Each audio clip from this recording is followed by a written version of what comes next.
नमः महेश्वराय। मैं आशुतोष सर आप लोगों के लिए यह मेरा पहला वीडियो है कक्षा 10 के लिए।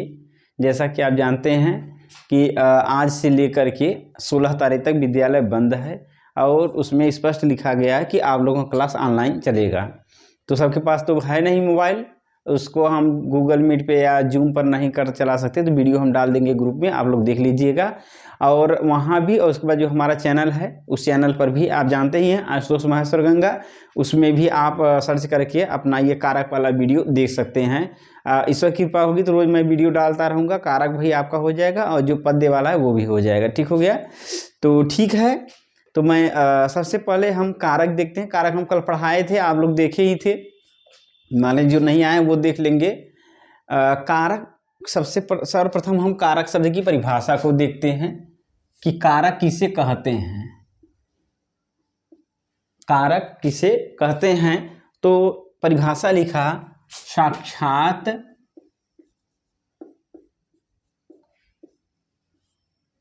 क्रिया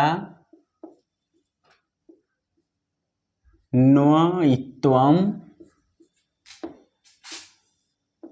कारकत्वम।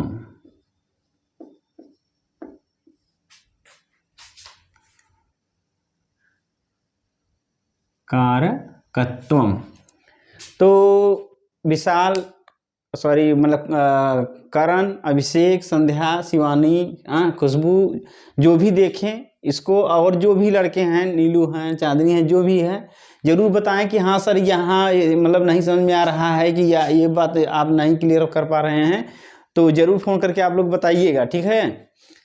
तो देखिए, मान लीजिए आपने कहा कि सर ये बताइए कि कारक मतलब क्या, कारक किसे हम कहते हैं, कारक का क्या तात्पर्य है। तो पाणिनि व्याकरण में लिखा गया कारक की परिभाषा, लिखा कि साक्षात क्रियान्वयित्वम कारकत्वम।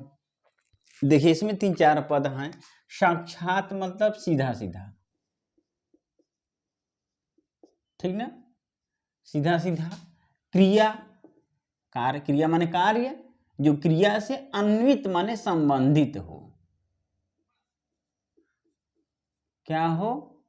इसको आप वीडियो बीच बीच में रोक करके इसको आप लिख सकते हैं। मान लीजिए हम पढ़ा रहे हैं, आपको लगा कि हाँ सही है, तो आप वीडियो वहां रोक करके उसको लिख लीजिएगा कि साक्षात क्रिया अन्वित्वम कारकत्वम। साक्षात माने सीधा सीधा, ठीक हो गया। क्रिया माने क्रिया से, जो क्रिया है कार्य है, क्रिया माने कार्य से संबंधित हो, वह क्या है? कारक है।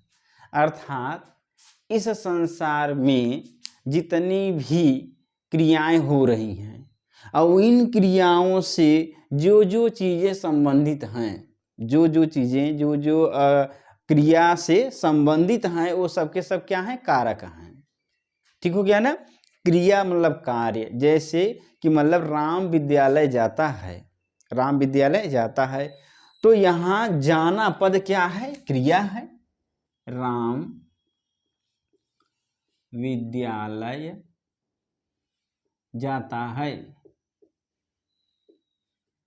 तो जाना क्रिया हो गई। जाना क्या हो गई? क्रिया। कौन क्रिया कर रहा है? तो इस जाने रूपी क्रिया से कौन कौन संबंधित है? तो विद्यालय भी है और राम भी है। विद्यालय भी है और राम भी है, अतः विद्यालय भी कारक है और राम भी कारक है। ठीक हो गया ना? तो इसलिए कहा कि साक्षात क्रियान्वयित्वम। साक्षात माने सीधा सीधा, जिसका मतलब कि संबंध हो, उसमें कोई वो नहीं हो, एकदम क्लियर, जिसका साक्षात संबंध हो, किससे? क्रिया से हो, वो सब के सब हैं कारक। तो जाना रूपी क्रिया से विद्यालय भी संबंधित है और राम भी संबंधित है, अतः राम और विद्यालय दोनों क्या हैं? कारक हैं। ठीक हो गया ना? तो ये परिभाषा बन गया कि क्रियान्वयित्वम कारकत्वम। क्रिया से जो जिनका सीधा सीधा संबंध हो, सबके सब क्या हैं? कारक हैं। किताब में भी आपका लिखा हुआ ना, क्रियान्वयित्वम कारकत्वम, अर्थात क्रिया के साथ सीधा संबंध रखने वाले शब्दों को ही क्या कहते हैं? कारक कहते हैं। ये हो गया, आप यहाँ देख भी लिए कि भाई जैसे माने जाना है, कौन जा रहा है? राम जा रहा है, तो क्रिया कर रहा है कौन? राम। राम कारक हो गया। कहाँ जा रहा है? विद्यालय जा रहा है, तो विद्यालय और राम दोनों, इसलिए दोनों कारक हैं। ठीक हो गया ना? अब ये पूछा जाता है कि कारक कितने प्रकार के हैं। ठीक हो गया ना। तो संस्कृत में कारक 6 प्रकार के हैं। कारक 6 प्रकार के हैं। कारक 6 प्रकार के हैं। कर्ता कारक, नाम है, संज्ञा है। कर्ता, कर्म, करण, संप्रदान, अपादान, संबंध नहीं माना जाता है, और अधिकरण। ये आपके 1 2 3 4 5 6 कारक हैं। कर्ता कारक, कर्म कारक, करण कारक, संप्रदान कारक, अपादान कारक और अधिकरण कारक। 2 चीज जो हिंदी में मान लिया जाता है उनको कारक। एक है आपका संबोधन और दूसरा है संबंध। ठीक, संबोधन और संबंध, इन दोनों को कारक नहीं माना जाता। संबंध को और संबोधन को कारक नहीं माना जाता, क्योंकि संबंध का और संबोधन का क्रिया से सीधा संबंध नहीं होता है, इससे क्रिया से कोई मतलब नहीं होता है, इसलिए ये दोनों कारक नहीं माने जाते हैं। आप जान रहे हैं कि साक्षात क्रिया नहीं तो हम कारक करता हूँ, जिसका सीधा सीधा कारक से संबंधित, क्रिया से संबंधित हो, वो सबके सब कारक हैं। तो यहाँ हम देखते हैं कि जो संबंध है और संबोधन है, ये दोनों कारक से संबंधित नहीं हैं, इसलिए दोनों कारक नहीं हैं। अब देखिए कैसे नहीं है, इसको क्लियर कर लेते हैं। पहले इसको आप क्लियर कर लीजिए, फिर हम इसको बताएंगे संबोधन क्यों क्रिया से संबंधित नहीं है, संबंध भी क्यों क्रिया से संबंधित नहीं है। सबसे पहले आते हैं कर्ता। कर्ता किसे कहते हैं, हिंदी में समझिए। पहले कहा कि क्रिया को करने वाला, क्रिया को करने वाला ही क्या कहलाता है, कारक कहलाता है। इसकी परिभाषा बनी, क्रिया को करने वाला। वो राम, श्याम, घनश्याम कोई भी हो सकता है, हम आप हो सकते हैं, कोई जंतु प्राणी भी हो सकता है। जैसे भैंस जा रही है तो जाना क्रिया भैंस कर रही है, तो वो भी है ना। घोड़ा दौड़ रहा है, घोड़ा दौड़ने का कार्य कर रहा है, तो घोड़ा कारक, कर्ता कारक है। तो कुल मिलाकर सीधा सीधा है, बस इतना आप जानिए स्पष्ट कि क्रिया को करने वाला ही क्या कहलाता है, कर्ता कारक कहलाता है। क्रिया को करने वाला ही कर्ता कारक कहलाता है। फिर आता है कर्म। इसका व्याकरण में लिखा गया है कि कर्ता अपनी क्रिया के द्वारा जिसको सबसे अधिक चाहता है, कर्ता अपनी क्रिया के द्वारा जिसको सबसे अधिक, ठीक हो गया, सबसे अधिक चाहता है, उसे क्या कहते हैं, कर्म कारक कहते हैं। बस इतना परिभाषा है कि कर्ता अपनी क्रिया के द्वारा जिसको सबसे अधिक चाहता है उसे कर्म कहते हैं न। या इसमें परिभाषा लिखा है कि जिस शब्द पर क्रिया के व्यापार का प्रभाव पड़े, तो इसको वो घुमा दिया है, उसका कोई मतलब नहीं। यहाँ समझिए कि कर्ता जो क्रिया कर रहा है और उस क्रिया के द्वारा कर्ता जिसको सबसे अधिक चाहता है, तो वह क्या कहलाता है, कर्म कारक कहलाता है। जैसे उदाहरण आपने अभी देखिए, राम विद्यालय जाता है, इसमें 2 कारक हैं। अब आप खुद समझ जाएंगे। देखिए कहा क्या, राम विद्यालय जाता है, जाना क्रिया हो गई, इतना क्लियर हो गया। अच्छा, कौन जा रहा है? तो राम। जाने रूपी क्रिया को कौन कर रहा है? तो राम कर रहा है। तो क्रिया को करने वाला क्या कहलाता है? कर्ता। अतः राम क्या हो गया? कर्ता। यहाँ कोई दिक्कत? भाई आप जान गए ना कि क्रिया को करने वाला ही करता है, तो जाना रूपी क्रिया कौन कर रहा है? राम, इसलिए राम कर्ता हो गया। अब दूसरी परिभाषा बनी कर्म का, कि कर्ता अपनी क्रिया के द्वारा जिसको सबसे अधिक चाहता है। तो राम जाने रूपी क्रिया के द्वारा किसको चाहता है? तो विद्यालय को चाह रहा है, विद्यालय जाना चाह रहा है, इसलिए विद्यालय क्या हो गया? कर्म हो गया। तो ये राम आपका कर्ता कारक हो गया। अब विद्यालय क्या हो गया? कर्म कारक हो गया। ठीक, ये दो चीजें क्लियर हो गई, एकदम स्पष्ट हो गया इससे। तीसरा है करण कारक। ठीक हो गया ना? इसको आप लोग वीडियो रोक करके ये दोनों आप लिख लेंगे, हम मिटा दे रहे हैं, जगह नहीं है। फिर उसके बाद कर्ण कारक का नंबर आता है। कर्ण कारक में आप देखिए, कर्ण कारक की परिभाषा बनी, कर्ता अपनी क्रिया की सिद्धि। सिद्धि मतलब पूर्ण करना। कर्ता अपनी क्रिया की सिद्धि, या कर्ता अपनी क्रिया को जिससे पूर्ण करता है ना। तो कर्ता अपनी क्रिया की सिद्धि, सिद्धि मतलब पूर्ण करना, पूरा करना। ठीक हो गया ना? आप समझ जाएंगे। तो कर्ता अपनी क्रिया की सिद्धि,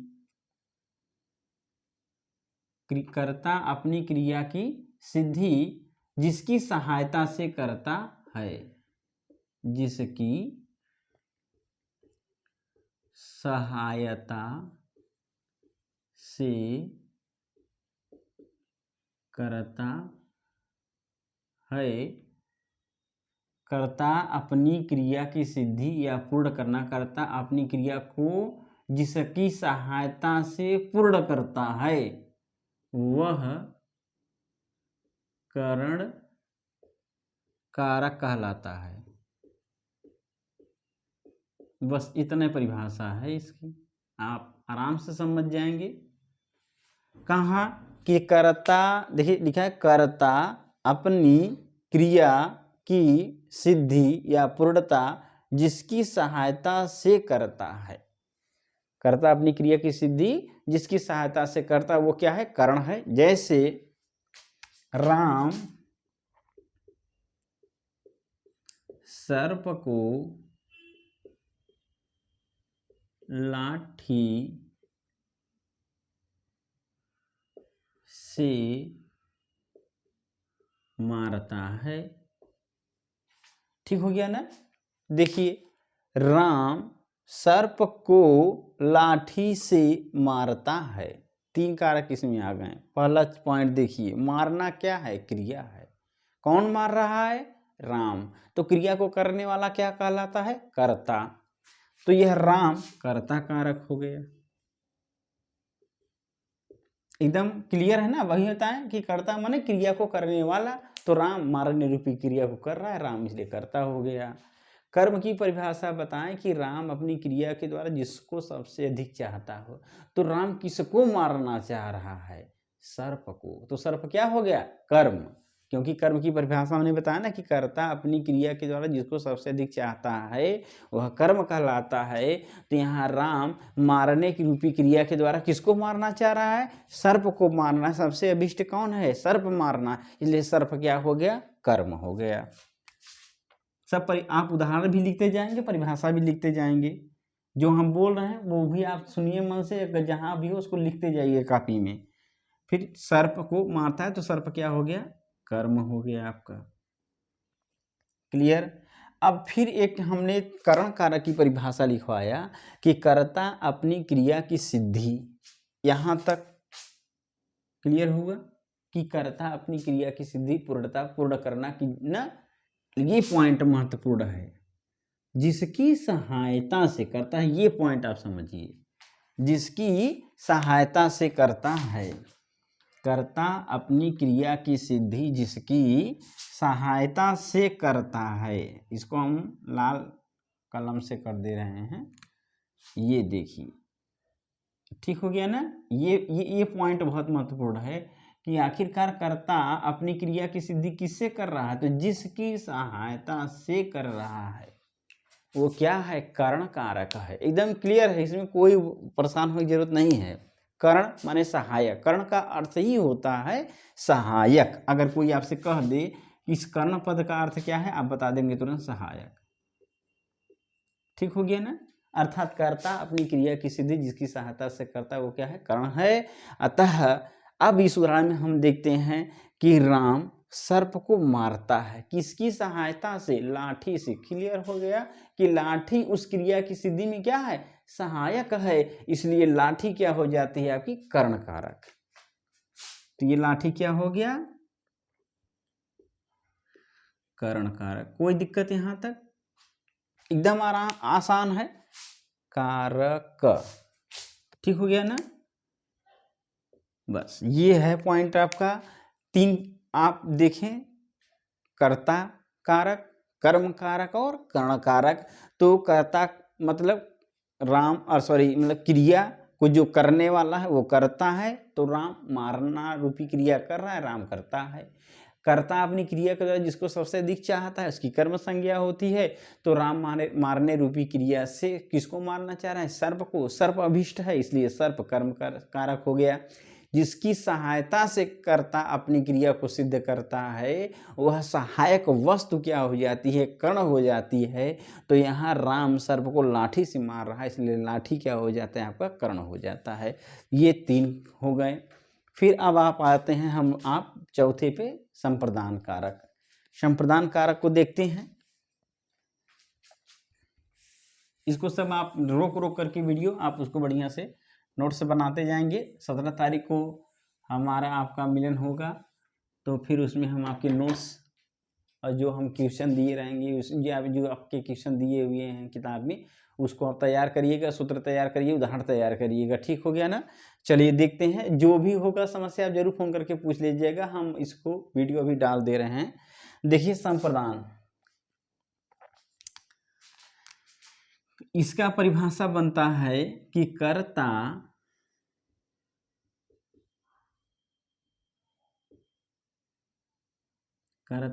अपनी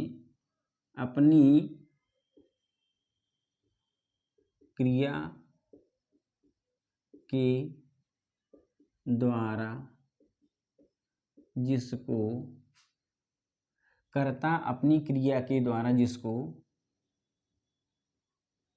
प्रसन्न करता है अथवा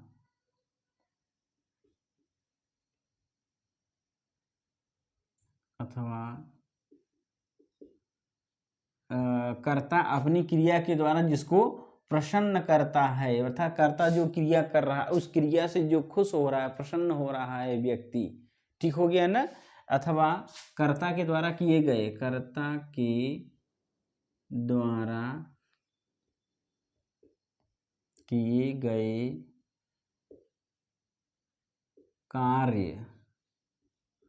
से जो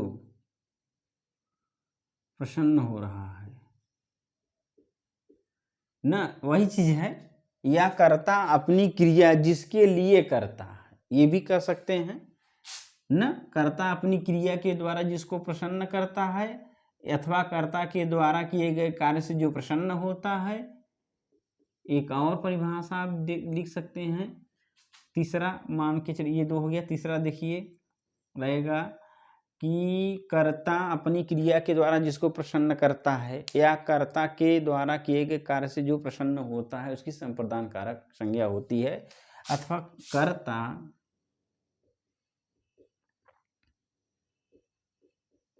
अपनी क्रिया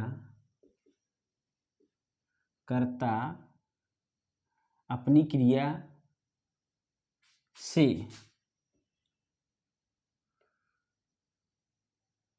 कर्ता अपनी क्रिया से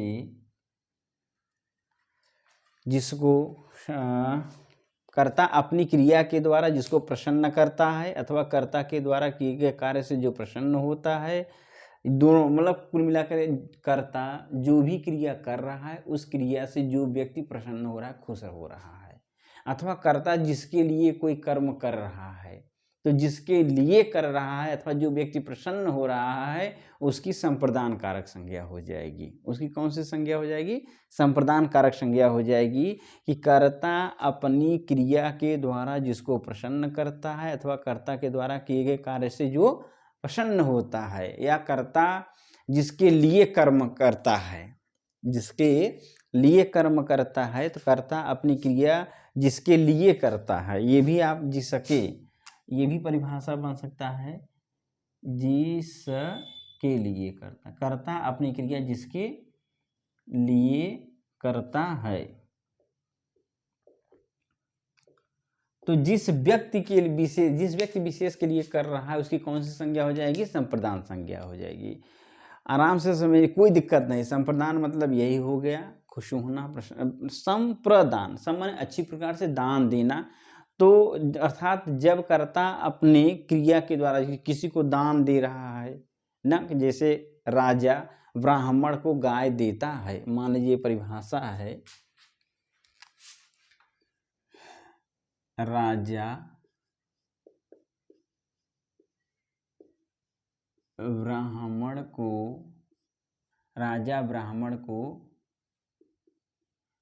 गाय देता है। ठीक हो गया ना? अच्छा, तो देखिए पहली बात तो क्रियापद क्या है? देना। क्रियापद क्या है? देना। ठीक हो गया ना? कौन दे रहा है? राजा। तो क्रिया को करने वाला कर्ता। ठीक हो गया ना? अच्छा, फिर 2 पॉइंट बचा, एक ये बच गया, एक ये बच गया। ठीक ना? तो इसमें राजा ब्राह्मण को गाय देता है। ठीक हो गया ना? तो देना रूपी क्रिया हो रही है, देना रूपी क्रिया हो रही है। तो देना रूपी क्रिया कौन कर रहा है? राजा कर रहा है। तो राजा क्या हो गया? कर्ता हो गया। फिर कर्म की परिभाषा बताए थे कि क्रिया मतलब कर्ता अपनी क्रिया के द्वारा जिसको सबसे अधिक चाहता न, तो यहाँ राजा क्या दान देना चाह रहा है? उसको क्या अभिष्ट है कि वह दान करे? तो गाय को देना चाह रहा है, इसलिए गाय क्या हो जाएगा? कर्म हो जाएगा।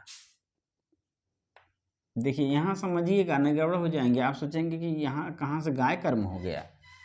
गाय इसलिए कर्म हो गया क्योंकि राजा गाय ही देना चाह रहा है, और वह कंबल, वस्त्र, धन, दौलत और कुछ नहीं देना चाह रहा। वो क्या देना चाह रहा है? इसलिए कहा कर्ता अपनी क्रिया के द्वारा जिसको सबसे अधिक चाहता है उसी की कर्म संज्ञा होती है। तो यहाँ राजा गाय देना चाहता है, इसलिए गाय क्या हो जाएगा? कर्म। अब इस गाय कर्म के द्वारा या इस गाय देने की क्रिया से कौन खुश हो रहा है? कौन प्रसन्न हो रहा है? तो ब्राह्मण प्रसन्न हो रहा है, इसलिए ब्राह्मण क्या हो गया? आपका संप्रदान हो गया। संप्रदान एकदम आसान है, कोई दिक्कत नहीं है।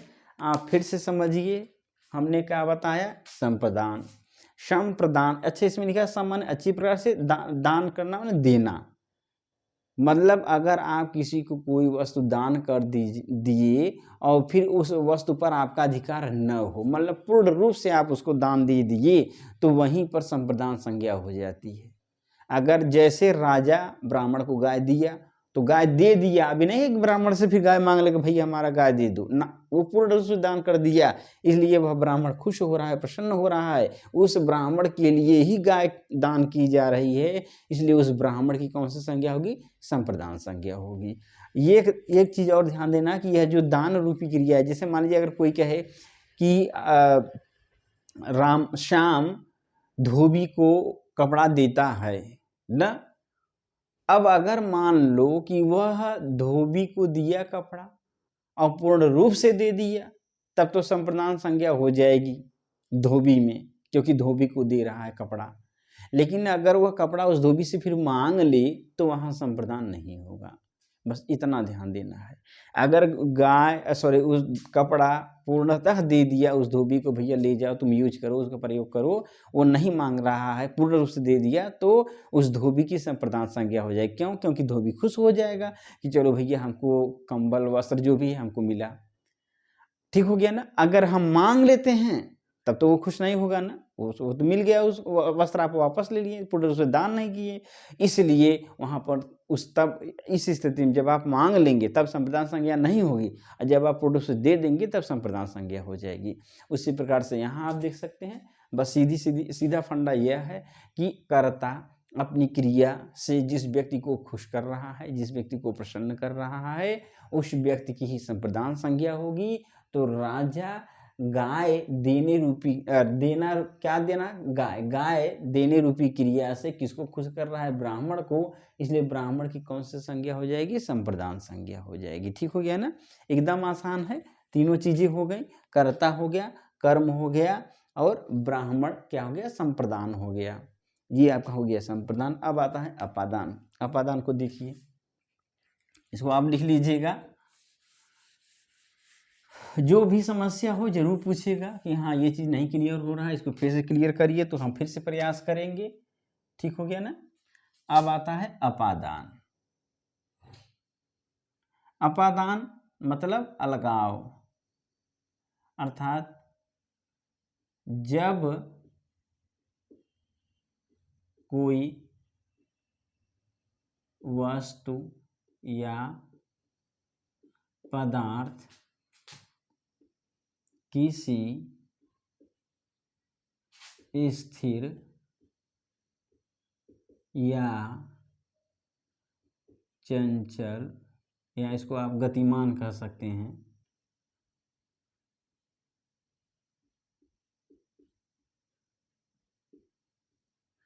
जब कोई वस्तु या पदार्थ किसी स्थिर या चंचल या गतिमान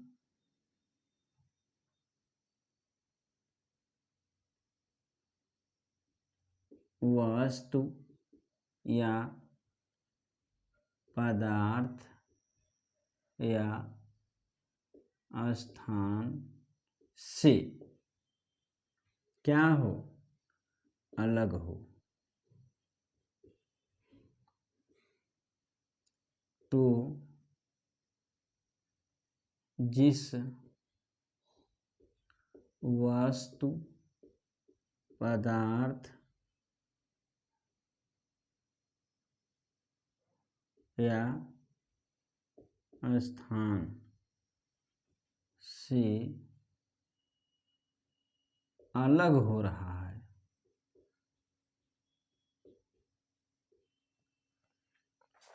क्या कहा? जब कोई वस्तु या पदार्थ किसी स्थिर या चंचल गतिमान वस्तु या पदार्थ या स्थान से अलग हो, तो जिस वस्तु पदार्थ स्थान से अलग हो रही है उस वस्तु पदार्थ या स्थान की ही संप्रदान संज्ञा होगी। ठीक हो गया ना। तो ये है आपकी परिभाषा। फिर से सुनिएगा। मान लीजिए यहाँ जो लिखे ठीक है, अगर आप नहीं इसको समझ पा रहे तो हम बोल तो रहे ही हैं, वीडियो रोक रोक करके हमारे आवाज़ को ध्यान से सुनिए, उस परिभाषा को फिर अपने किताब में लिखिए और उसको समझिए, कॉपी में लिखिए, फिर समझिए। लिखा है अपादान, हम बता रहे हैं कि जब कोई वस्तु या पदार्थ, ठीक हो गया ना, कोई भी हो वस्तु हो, आप ही हो, बच्चा हो, पेड़ पत्ते हो, जो भी हो, कोई भी वस्तु पदार्थ प्राणी जीव जंतु कुछ भी है, वह जिस स्थान से या किसी वस्तु विशेष से अलग हो रही हो, क्या हो रही हो? अलग हो रही। तो जिससे अलग हो रही हो उसी में ही उसकी अपादान कारक संज्ञा होगी। जैसे पेड़ से पत्ता अलग होता है, पदार्थ है, पेड़ से पत्ता अलग हो रहा है, तो पत्ता किससे अलग हुआ? पेड़ से। पेड़ स्थिर है, उस स्थिर पेड़ से, या अगर आपके माइंड में ये चले कि सजीव हवा चल रहा हो, तब हवा चल रही हो तब तो चलो भाई ठीक है, गतिमान हो गई, चंचल हो गई ना। तो चंचल या स्थिर उस पेड़ से पत्ता अलग हो रहा है, तो पेड़ से अलग हो रहा है तो पेड़ की ही अपादान कारक संज्ञा होगी। बस इतना ही है। छत से बिल्ली कूदती है तो छत से बिल्ली अलग हो रही है तो छत की क्या हो जाएगी, अपादान कारक संज्ञा हो जाएगी। क्योंकि हमने परिभाषा बताया आपको कि जिस वस्तु पदार्थ से कोई ना, किसी वस्तु या पदार्थ से कोई वस्तु या पदार्थ न अलग हो रही हो, तो जिससे जिस स्थान विशेष से वह अलग हो रही है उसी की ही अपादान कारक संज्ञा होगी। जैसे उदाहरण हम लिख दे रहे हैं, देखिए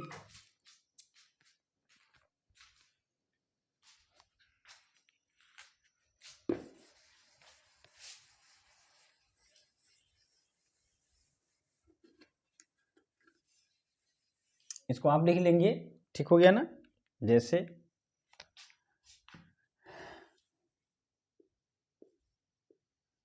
पेड़ से पत्ता गिरता है,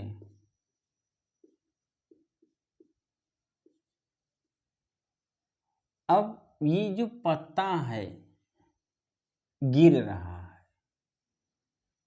ठीक हो गया ना। तो गिरना रूपी क्रिया हो रही है, तो यह क्रिया हो गया। कौन गिर रहा है, क्रिया कौन कर रहा है, पत्ता, ये कर्ता हो जाएगा। क्योंकि गिरना रूपी क्रिया तो कर रहा है ना पत्ता, तो पत्ता कारक हो गया, कर्ता कारक। लेकिन किससे अलग हुआ, किससे हटा, किससे दूर हुआ, तो पेड़ से अलग हुआ, इसलिए पेड़ की क्या हो जाएगी, अपादान कारक संज्ञा होगी। पेड़ की क्या होगी, अपादान कारक संज्ञा होगी। समझ रहे हैं ना कि पेड़ से पत्ता अलग हो रहा है, पेड़ से पत्ता गिरता है, तो पत्ता गिर रहा है तो गिरना रूपी क्रिया हो रही है। गिरना रूपी क्रिया कौन कर रहा है, तो पत्ता कर रहा है, इसलिए पत्ता कर्ता कारक हो गया, गिरना क्रिया हो गया। लेकिन कहाँ से अलग हुआ, किससे दूर हुआ, तो पेड़ से हुआ, इसलिए पेड़ की अपादान कारक संज्ञा हो जाएगी। अगर ये उदाहरण दीजिए कि राम विद्यालय से घर जाता है, राम विद्यालय से घर जाता है, ठीक हो गया। तो जाना रूपी क्रिया हो रही है। अच्छा, कौन कर रहा है, राम, राम कर्ता हो गया। कहाँ जा रहा है, उसको अभिष्ट क्या है, घर जाना, घर कर्म हो गया। लेकिन वो अलग कहाँ से हुआ, विद्यालय से, विद्यालय से अलग हुआ ना, इसलिए विद्यालय की अपादान कारक संज्ञा हो जाएगी। कुछ भी आप उदाहरण से कर सकते हो। जब कोई भी वस्तु, मान लीजिए कि कोई लड़का, जैसे मान लीजिए करण या अभिषेक जा रहे हैं और इनके जेब से पर्स गिर जाता है, ठीक हो गया। तो जो जेब है उस जेब से वह पर्स अलग हुआ, तो जेब क्या हो गया, अपादान कारक संज्ञा हो गया, ठीक हो गया ना। ये है, बस इतना, बस आप जना समझिए, कोई भी वस्तु या पदार्थ जहाँ से अलग हो रही है, तो जहाँ से अलग हो रही है वह स्थान विशेष ही अपादान कारक संज्ञा कहलाएगा, तो उसको अपादान कारक कहेंगे आप।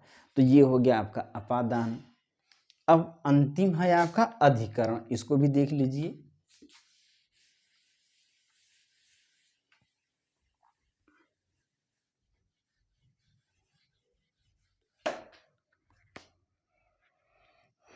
अधिकरण है, अधिकरण की परिभाषा बनेगा,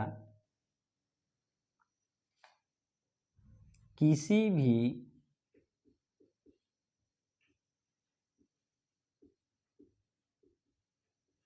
वस्तु या पदार्थ, किसी भी वस्तु या पदार्थ के ठहरने का जो आधार हो, क्या हो, आधार हो। किसी भी वस्तु या पदार्थ के ठहरने का, ठहरने में स्थिर होने का, रुकने का, खड़े होने का, बैठने का, जो भी कह लीजिए, जो क्या हो, आधार हो। आधार माने आश्रय, आधार माने आश्रय हो। जैसे ये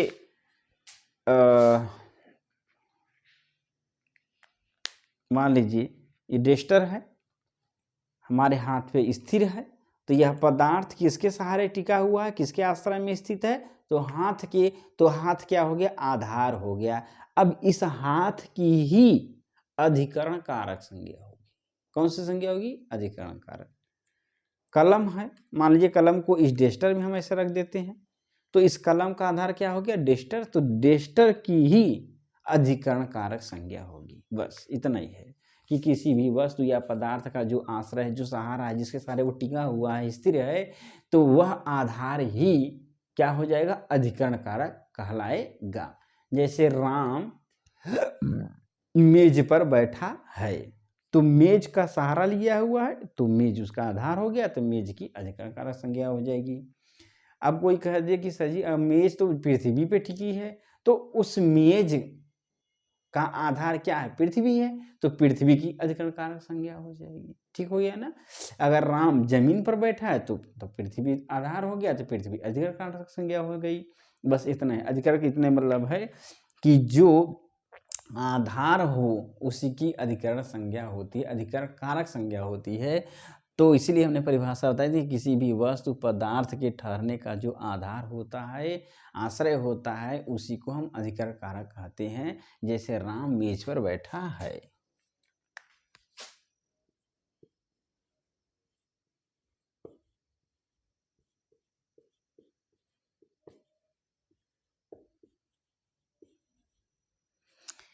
बैठना रूपी क्रिया हो रही है, कौन कर रहा है? राम। तो ये क्रिया हो गया, राम बैठना रूपी क्रिया कर रहा है, तो राम कर्ता हो गया। किस पर बैठ रहा है? उस राम के बैठने का आधार क्या है? आश्रय क्या है? तो मेज है, अतः मेज की अधिकरण कारक संज्ञा होगी।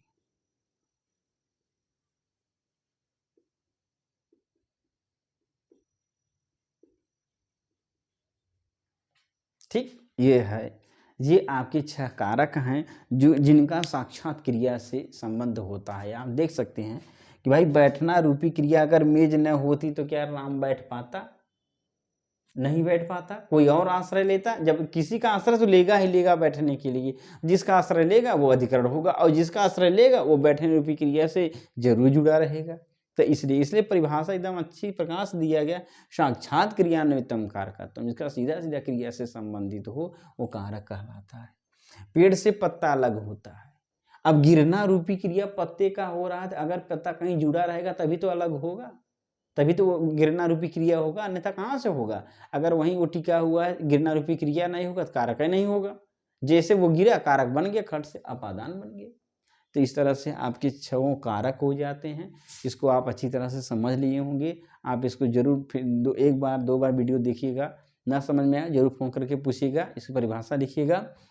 अब 2 पॉइंट और बचे हैं, एक आपका संबोधन और एक संबंध। ये दोनों कारक क्यों नहीं है, इसको ध्यान दीजिए।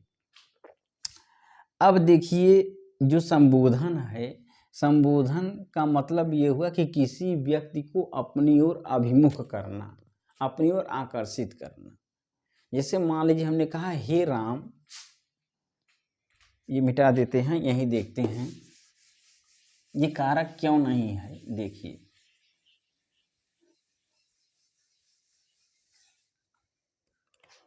हे राम, ये संबोधन चिन्ह है, ठीक ना?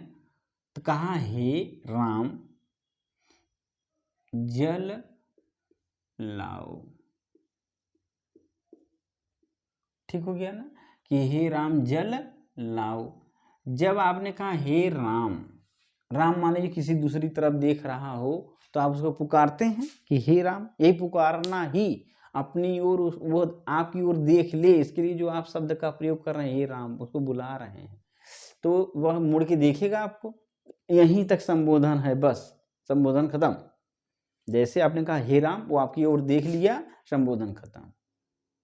अब आपने कहा कि जल लाओ, अब वो जल लाता है तो राम लाने रूपी क्रिया का कर्ता हो गया। तो वही जो संबोधन था बाद में क्या बन गया? कर्ता बन गया। लेकिन जब तक संबोधन हुआ तब तक कोई क्रिया नहीं हुई। इसलिए भाई आपने कहा हे राम जल लाओ, अभी क्रिया नहीं हुई, वो सिर्फ आपकी तरफ देखा बस। ठीक हो गया ना। इसीलिए संबोधन को कारक नहीं माना जाता, क्योंकि संबोधन का क्रिया से कोई मतलब नहीं होता। राम देखा, संबोधन खत्म। आप पानी मंगा लियो, पानी लाने चला गया तो कर्ता बन गया, अब वो संबोधन नहीं रह गया। ठीक हो गया ना, इसलिए संबोधन को कारक नहीं माना जाता है। फिर आता है संबंध। संबंध का देखिए, संबंध भी क्रिया से जुड़ा नहीं रहता है। जैसे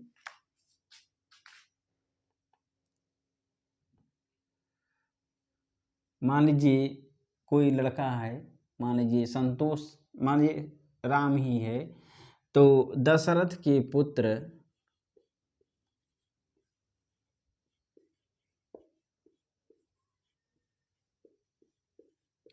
राम, दशरथ के पुत्र राम ने रावण को मारा।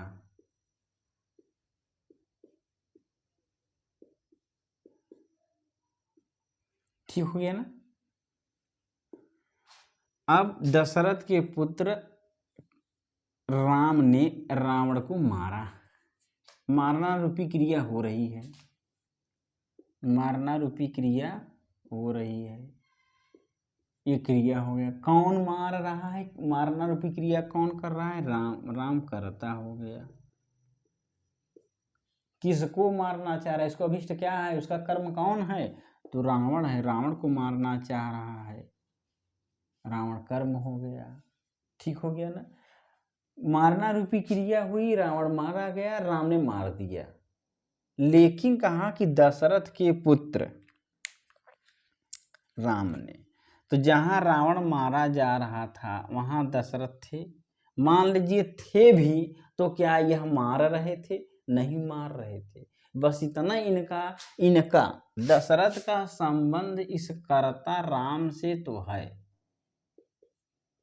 ये तो है कि भैया पक्का है कि वो दशरथ के पुत्र राम, लेकिन इस दशरथ का इस क्रिया से कोई संबंध नहीं है, क्योंकि मारने रूपी क्रिया सिर्फ और सिर्फ राम कर रहे हैं, न कि दशरथ।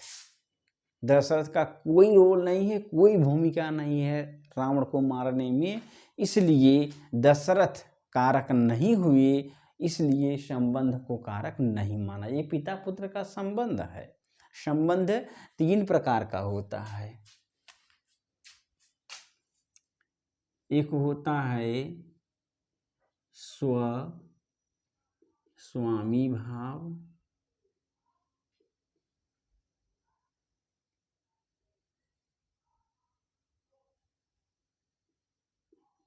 स्वस्वामी भाव, स्व माने अपना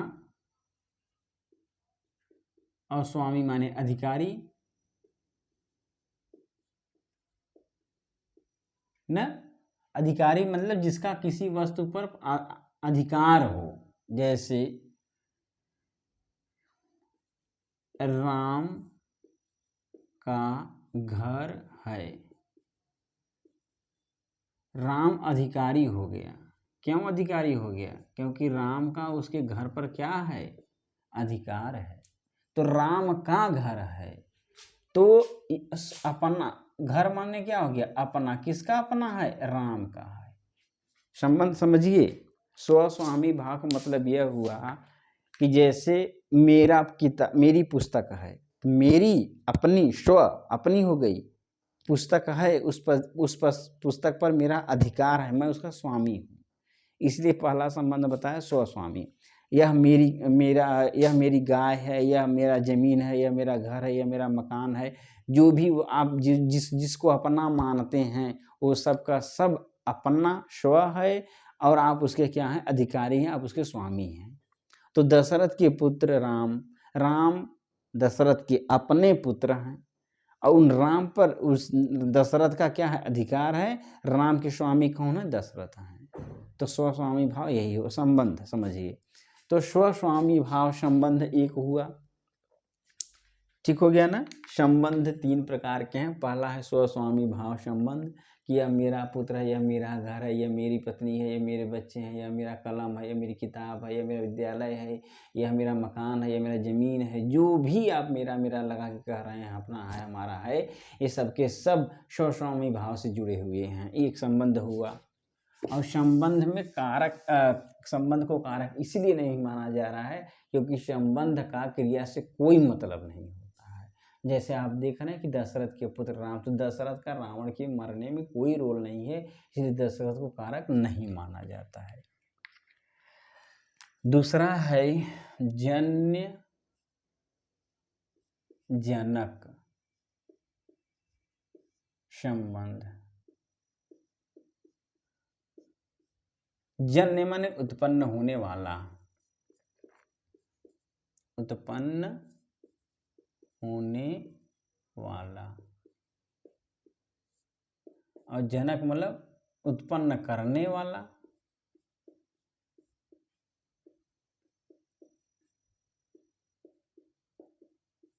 ठीक हो गया ना।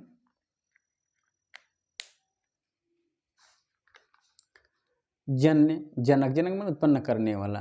ठीक हो गया ना। जैसे अब दशरथ जन्य हैं, सॉरी जनक हैं, दशरथ क्या है, जनक हैं। क्यों? क्योंकि राम को पैदा किसने किया? जनक ने। ठीक ना। तो जिसमें पिता पुत्र का संबंध हो, पिता पुत्र का संबंध हो, उसको जन्य जनक कहते हैं। ठीक हो गया ना। कि दशरथ के पुत्र राम, पिता पुत्र का संबंध है, तो पिता जनक हो गए और राम जन्य हो गए, तो यह भी एक संबंध है। फिर एक है कारण कार्य, कारण कार्य संबंध। जैसे मिट्टी का घड़ा, मिट्टी का घड़ा। अब कारण क्या है? मिट्टी। कारण क्या है? मिट्टी है, क्योंकि मिट्टी न होती तो घड़ा न बनता, इसलिए मिट्टी क्या हो गया? ये कारण हो गया, और घड़ा क्या हो गया? कार्य। क्योंकि घड़ा किससे बना? मिट्टी से। मिट्टी क्या हो गया? कारण हो गया। तो कारण कार्य भी एक संबंध है। तो ये 3 प्रकार के संबंध, अर्थात स्वस्वामी भाव संबंध हो, जन्य जनक भाव संबंध हो, कार्य कारण भाव संबंध हो, तो वह भी इन संबंध में भी इन संबंध को कारक नहीं माना जाता है। सीधा सीधा समझिए, कुछ नहीं है इसमें इतना खाली समझिए कि संबंध को कारक नहीं माना जाता। क्यों नहीं माना जाता? इसलिए क्योंकि संबंध का क्रिया से कोई संबंध नहीं होता है, उससे क्रिया से कुछ भी लेना देना नहीं होता है, इसलिए वो कारक नहीं माना जाता। क्योंकि कारक की परिभाषा है कि जिसका क्रिया से संबंध होगा, जो क्रिया से जुड़ा हुआ होगा, वही कारक कहलाएगा, जो नहीं जुड़ा होगा वो कारक नहीं कहलाएगा। हम देखते हैं कि जो स्वस्वामी भाव संबंध है, जन्य जनक भाव संबंध है, कारण कार्य संबंध है, ये क्रिया से कोई भी इनका संबंध नहीं होता। जैसे आपने देखा होगा कि दशरथ के पुत्र राम ने रावण को मारा, तो किसके पुत्र ने मारा? तो दशरथ के पुत्र ने। तो दशरथ के पुत्र हैं राम, ये तो ठीक है, पिता पुत्र का संबंध है, जन्य जनक का संबंध है, किंतु दशरथ का इस मारने में कोई रोल नहीं है, इनका कोई महत्व नहीं है, इसलिए दशरथ को कारक नहीं माना जाता है। तो इस प्रकार से हम देखते हैं कि संबोधन को